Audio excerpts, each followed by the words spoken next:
সত্য করে বলবা তোমরা কোন জায়গা থেকে এই ভদ্র মহিলাকে ধরছো, কোন জায়গা থেকে আসছো?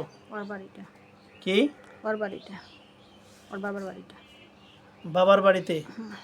ওখানে তোমরা থাকো? হুম। তুমি একাই থাকো না সেখানে আরো কোনো জিন থাকে? অনেক আছে, অনেক। কতগুলো জিন থাকে 10 সেখানে? দলীয়, হ্যাঁ 10 দলীয়, কি 10 দলীয়। 10 দলীয় বলতে? 110 দলীয়। 110 দলীয়? হুম। এতগুলো দল থাকো ওখানে? হ্যাঁ ওখানে কি তোমাদের জিনের কারখানা নাকি? হ্যাঁ জিন মেশিনে বানায় ওখানে? হ্যাঁ, এর সঙ্গে আরো অনেক কিছু ছিল, ওগুলো চলে গেছে। হ্যাঁ মেশিনে বানায়। ওটা যে শ্মশান ছিল, কালী মন্দির ছিল। আচ্ছা ওই জায়গায় কালী মন্দির শ্মশান ছিল, সেখানে তোমরা আস্থানা নিয়েছো? ওইখান থেকে আমরা আগে থেকেই থাকি। তাহলে তুমি তো মনে হয় মুসলমান না, না, হিন্দু। হিন্দু? ওইখানে সবাই কেউ মুসলমান নেই, মানে সবাই যত হিন্দু। জিন আছে ওখানে সবাই সব হিন্দু, হিন্দু। হিন্দু ধর্ম পালন করে? হুম। তুমি কি হিন্দু ধর্ম পালন করো আমি কোনো ধর্মই পালন নাকি করি না। শুধু নামের হিন্দু? আমি কোনো ধর্ম বিশ্বাস করি না। ধর্ম বিশ্বাস না করলে হিন্দু পরিচয় দেও কেন? তুমি বলবা যে আমি নাস্তিক। তুমি ধর্মকে ছোট করো কেন? যে যেই ধর্ম পালন করে করুক, তুমি হিন্দু ধর্মে পরিচয় দিলা কিন্তু হিন্দু ধর্ম মানো না, না। তাহলে তো তুমি তো হিন্দু না, তুমি তো বদমাইশ। তোমার বয়স কত? 1,500। কত? 1,500। 1,500 বছর? জোরে কথা বলো। 1,500 বছর। আর এই ভদ্র মহিলার সাথে আসো কতদিন ধরে? 42 বছর। 42 বছর? হুম। ছোটবেলা থেকে। এই মহিলার বয়স কত? 47 বছর। 47 বছর না, মহিলার? 46।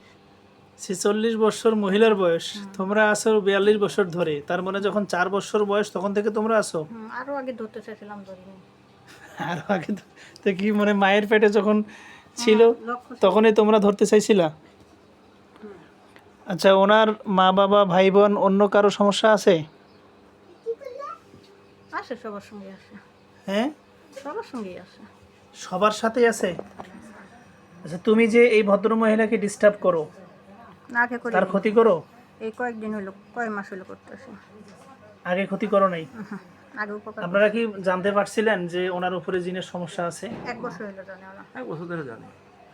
জিনটা বলতেছে 42 বছর ধরে আছে, তার মানে আপনি কিন্তু- বিবাহের পর থেকে কোনো কিছু বুঝেন কিন্তু নাই? বিয়ের পর থেকে আমার মানে মানে কি কম আলু ভর্তা বানাইছে। না, কিছু করা হয় না। মানে আপনাকে ওনারা বিভিন্নভাবে ওনারা আরো কষ্ট ওকে দিছে? আমার কষ্ট ওনারা আরো ওকে জ্বালাইছে। জ্বালাইছে।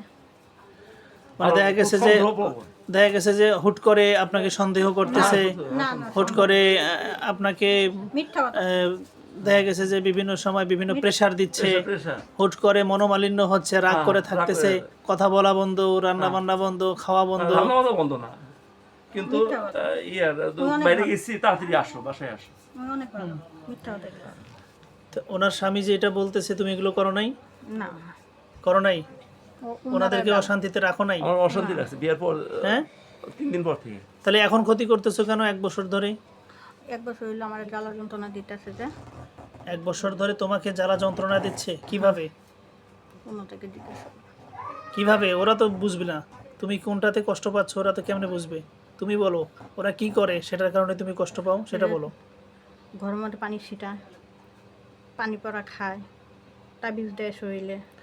তো এত বছর ধরে তারা কোরআন 41 শরীফ বছর পূজা। ধরে পানি পড়া দিল না, তাবিজ ছিটাইলো না, তাবিজ খাইলো না, কিচ্ছু করলো না, এখন করে কেন? তাদের সমস্যা হওয়ার পরে, তাদের সন্দেহ হওয়ার পরেই তো এগুলো শুরু করছে নাকি? না, ওরা তাহলে- আগে ই করছিল, তাহলে কেমনে বুঝলো? মানুষ ক্ষতি করছিল। কাকে ক্ষতি করছিল? এই ভদ্র মহিলাকে? এই মহিলার নাম কি? রিপা। তোমরা থাকো কোন জায়গায়? বাংলাদেশের কোন জায়গায়? আমি থাকি এতে ইসলামপুর। জামালপুর, ইসলামপুর? হুম। আর তোমাদের মূল আস্তানা কোথায়? এখানে ইন্ডিয়া যে বললে একটু আগে? আমার দেশ ইন্ডিয়া। দেশ ইন্ডিয়া? হ্যাঁ, আমি ওইখান থেকে চলে আসছি। আমার তুমি বাবা কি রোহিঙ্গাদের মতো বাংলাদেশে চলে আসছো? অনেক আগে থেকে আমি আসছি। কি? 1000 বছর হইলো চলে আসছি। 1000 বছর হয়েছে? তুমি বলছো 1500 বছর তোমার বয়স, 1000 বছর হইলো চলে আসছি আমি। বাংলাদেশে আসছো। হুম। তা তোমার বয়স বলছো তুমি 1500 বছর। ওইখানে আমার দাদি মারা গেছিল, তারপরে আমি আর যাইনি। তোমার যদি বয়স 1500 বছর হয়ে থাকে তাহলে তুমি মুহাম্মদ সাল্লাল্লাহু আলাইহি ওয়াসাল্লামের যুগ পেয়েছো। হুম। তুমি কি জানো এই পৃথিবীতে মুসলমানরা কিভাবে ইসলাম ধর্ম কোরআন নাজিল হয়েছে, মুহাম্মদ সাল্লামের কোথায় জন্ম হয়েছিল, তিনি ধর্মীয় ইসলাম প্রচার করেছেন, অনেক জিন মুসলমান হয়েছিল, সেগুলো তুমি জানো? না। তাহলে তোমার বয়স যে ১,৫০০, তুমি তো মিথ্যা বলতেছো। কারণ আমাদের গ্রুপের কেউ তো মুসলমান নেই, জানবো কীভাবে? আচ্ছা, তোমরা শোনো নাই যে সৌদি আরবে একজন নবী বাইর হয়েছে, মুহাম্মদ সাল্লাম ইসলাম প্রচার করে? শোনো নাই? তোমাদের ইন্ডিয়াতে তারপরে বিভিন্ন সাহাবিরা আসছে, অলিয়া উলিয়ারা আসছে, এসে ইসলাম প্রচার করছে, তখন তুমি দেখো নাই, শোনো নাই? হ্যাঁ, মানে তোমরা বেধর্মী ছিলা, এই জন্য তোমরা আসলে ওগুলো নিয়ে চিন্তা করো নাই। এখন এনার শরীর থেকে চলে যেতে হবে, আর থাকা যাবে না। ৪২ বছর ধরে আসো, অনেক দিন থাকছো, এখন চলে যাও। আমি তো বলছো ছেলে বিয়ে করাইলাম, চলে যাম। কার ছেলে? ওর ছেলে। ওনার ছেলে আছে? কয়টা? 3টা। কোনটারে বিয়ে করাইতে হইব? বড়রা। ছেলের বিয়ে করে আবার বইয়ের উপরে টর্চারিং করবে না? তো ছেলের বিয়ের সাথে তোমার চলে যাওয়ার কি শর্ত? এখানে কি কানেকশন? ওই ছেলের যদি বিয়ে না করা, আমি পহরা দিয়ে রাখি। বিয়ে না করা তাহলে কালিরা এসে আবার ওর ছেলের ডিস্টার্ব করবে। মানে ওই ছেলেকে অন্য মহিলা জিন ডিস্টার্ব করার সুযোগ খোঁজে, তুমি পাহারা দিয়ে রাখো? তাহলে তো তুমি অনেক উপকার করো, তোমাকে তো ছাড়ানোর দরকার নাই, তোমাকে তো রাখি দেওয়া দরকার, তাই না? শরীরে থাকো তুমি। কি বলেন, আপনার ছেলেকে পাহারা দিয়ে রাখে, আপনার বউয়ের কোনো ক্ষতি করে না? ডেলি পান পড়া দেওয়া লাগে, মানে খাওয়ার পরেই মানে চোখ টোক বর করে ফেলে দেয়, ওই সময় আমি পান পড়া দিই। এই পান পড়া দিলে মোটামুটি হাফ বিরা ডেলি দিতে হয়, হাফ বিরা মানে 40টা। পান পান পান পান পরে পান পরে তারপরে পান পান পড়ে দোয়া টোয়া পড়ে দিয়ে দেন, পরে ওগুলো সারাদিন চলে যায়। তারপরে সারাদিন খায় ওগুলো? না না, তারপরে আগুনে পোড়া দিই, পোড়া দিলে আস্তে আস্তে আস্তে সুস্থ হয়। আচ্ছা আচ্ছা, বুঝতে মানে খুবই পারছি। ডিস্টার্ব করে।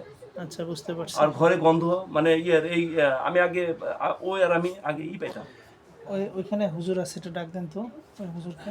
গুয়ের মানে পায়খানার গন্ধ পাওয়া যেত, আমিও পাইতাম, ওই পাইতাম। আমি পাই না, ইদানি ওই পাই। আচ্ছা, তুমি কি একাই আছো নাকি তোমার সাথে আরো কেউ আছে? দেখো, সত্য কথা বলো, আমি কিন্তু এখন বাহির করব কতজন আছো। আমি একাই আছি। একাই ডিস্টার্ব করো তাকে? আমার যদি মারেন তাহলে সবাই এসে বলবে। তার মানে তুমি তো তাহলে নিজের থেকে আসো নাই, তোমাকে চালান করে পাঠিয়েছে, তারপরে তার কাছে আসো। কোনো কারণে হয়তো তাদের বাড়িতে যখন সে ছোট ছিল, তার মা বাবার উপরে বা বংশীয়ভাবে তাদের উপরে কেউ ব্ল্যাক ম্যাজিক করছে, জাদু করে তোমাদেরকে লাগাই দিচ্ছে, তখন থেকে তোমরা আছো। এবং তুমি থাকার কারণে অন্যদেরকে আসতে দেওয়া নাই, এখন তোমাকে মেরে ফেললে অন্যরা আসবে। তাহলে তো এটা বোঝা যাচ্ছে তুমি চালানকৃত জিন, নিজের থেকে আসো নাই। তুমি কি চালানকৃত জিন? তোমাকে চালান করে দিয়েছিল?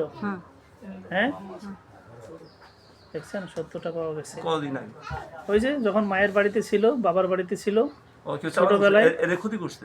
ছোটবেলায় হয়তো তার মা বাবার উপরে, আপনার শ্বশুর শাশুড়ি বা অন্য কারো উপরে ক্ষতি করছিল, সেই ক্ষতিগুলোর কারণে তার উপরে আসছে, এবং তখন থেকে আসে। বোনের বিয়ে করাইতে পারে না, এই জন্য। হ্যাঁ, আর মেয়ে বোনের বিয়ে করাইতে পারে না, এই জন্য করছিল। কে করছিল? ওদের এলাকা, ওদের এলাকার মানুষ। তো মেজ বোনের উপরে তোমরা যাইবা, এর কাছে আসছো কেন? এনার কাছে আসলা কেন? ওর কারণে এদেরকে করে ফেলছে। আচ্ছা, ওই মানে হিংসা করে পরে এদের উপরেও ব্ল্যাক ম্যাজিক করছে। এটা অনেক সত্য। সেই মেজ বোন কি আছে না মারা গেছে? এর জন্য বিয়ে শাদী না হয়। তো সেই মেজ বোন এখন কোথায়? বিয়ে শাদী হয়েছে?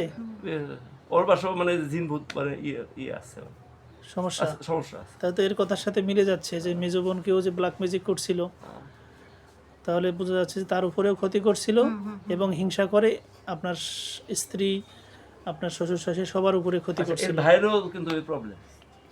এই যে বললাম না যে পুরো ফ্যামিলিগত সমস্যা ছিল আগে, সেই সমস্যার থেকে তার উপরে হয়েছে। এই তো মিলে যাচ্ছে। আপনি তো এতক্ষণ এগুলো বলেন নাই। সবার উপরে আছে। হ্যাঁ, সবার উপরে আছে, ধরো দিন।